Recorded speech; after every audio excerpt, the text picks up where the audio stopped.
Hey guys, before this video starts, I just want to let you know that the entire time I was recording, my mic didn't pick up at all, so it did pick up some really bad muffling sound. I did try and edit it out as much as I possibly could, but it's still like, you can still hear it.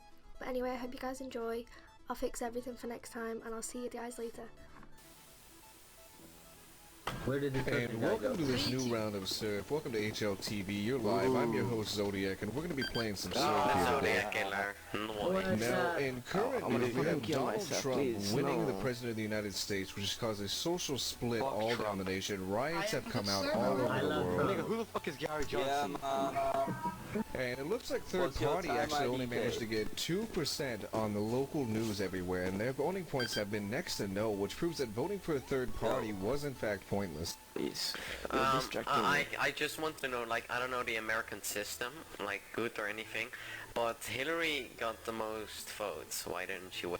Now, Hillary Clinton had the popular vote in the United States. What that means is she had the most votes overall, but due to the Electoral College, which is basically the amount of votes per state as a whole. Oh yeah, the state, like, every state chooses one, yeah. Yeah.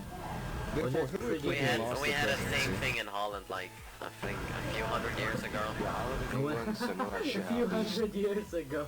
Yeah, it didn't work out, you know what I mean. That's some stupidity, you know, the Americans are so fucking stupid, all of them. And we have Microsoft Office here with some semantics towards American, but it looks like we're going to be over here thinking about what he said. Now, unfortunately, we can agree with that statement that your majority of Americans, possibly a good 90% in the top bracket, are in fact idiots with no sense of voting whatsoever. We're really wondering how that's going to affect the polls next year, and if World War III is on the batter, because you can't have idiots in control of a nuclear The polls missile. next year, dude. They're gonna vote for a new president next year.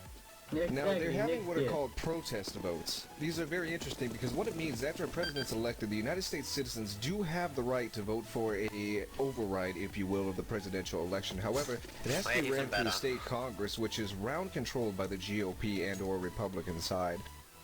Oh my god, I love you, dude. You know so much. So what will happen if... What are your opinions on Brexit?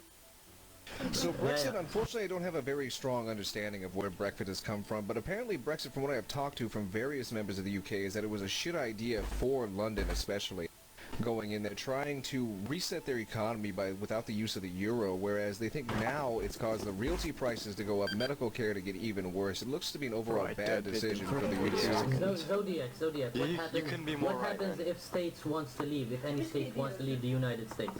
If a state such as California, which is currently being discussed with Cal-Exit, if a state were to succeed from the U.S. history, it would be the first time ever it has ever been attempted anywhere in the nation. Now, if they were to succeed, they would become their own country with their own unique currency and global economic climate. So we're going to see really how that would play out.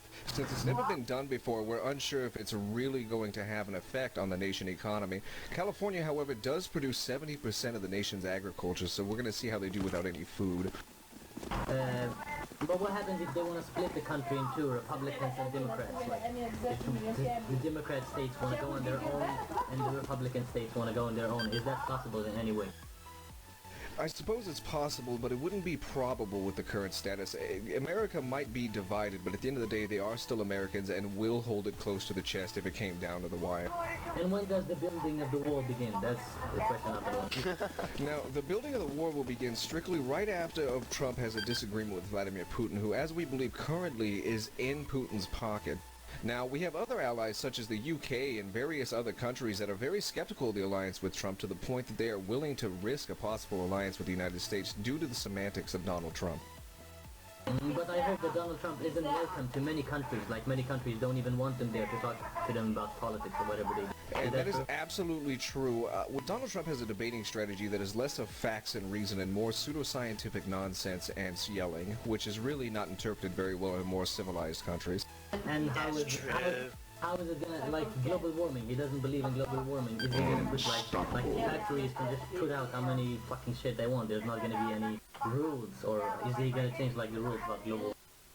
Now, unfortunately, it may not seem like it, but the President of the United States has very little power and issues over this. Of course, you have various branches of government that oversee that. You have your executive, legislative, and judicial branch.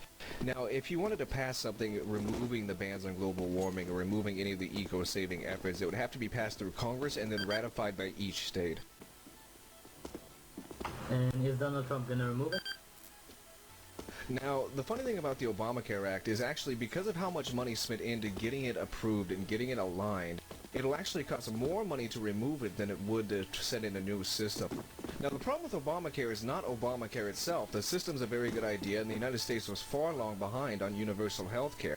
However, they didn't budget it correctly in the fact that it comes from a general slush fund and it's not budgeted for in the government, which means all miscellaneous tax money in the general fund, which is used to repair roads, infrastructure, so on and so forth, is not being used properly. You have tons of costs that are not necessarily easy or negotiable coming into this and coming out of the general fund, which leaves less money for jobs, less money for education, and less money for law enforcement.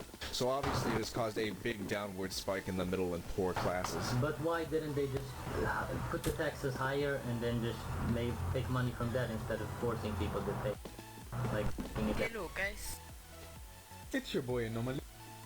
Unfortunately, they tried to set the taxes higher. That's part of the division here. Now you have a higher income tax with less return from the IRS every year. Now, actually, income tax is the 28th Amendment to the United States Constitution that was never ratified by Congress. So when you come to a situation where they want to raise the taxes are already so high in your swing states, being California and Florida, that it's almost unlivable unless you have a master's degree or even a high bachelor's in a technological field. So raising the taxes has furthermore killed the United States, and this is all going back to the housing market crash of 2008. but does every Are you state part has of the its CNN? does every state has its own laws on how does it work? Every state, basically, we can break this down using the use of concurrent and consistent powers. Each state has concurrent powers of government, which means essentially that states can set their own laws and even override certain federal laws if not ratified by the Supreme Court. For instance, a good one to look at here would be marijuana, with Colorado and Washington first to recreationally legalize. Now, with California being the first to medically legalize, we have two different types of scenarios coming in here. Now, Colorado and Washington, they took the initiative to say, this is what the people want, this is what we're going to do. And the DEA, Drug Enforcement Administration, stepped off and said, well, we're still going to keep this illegal, but the state reserves that concurrent power to overturn a federal decision.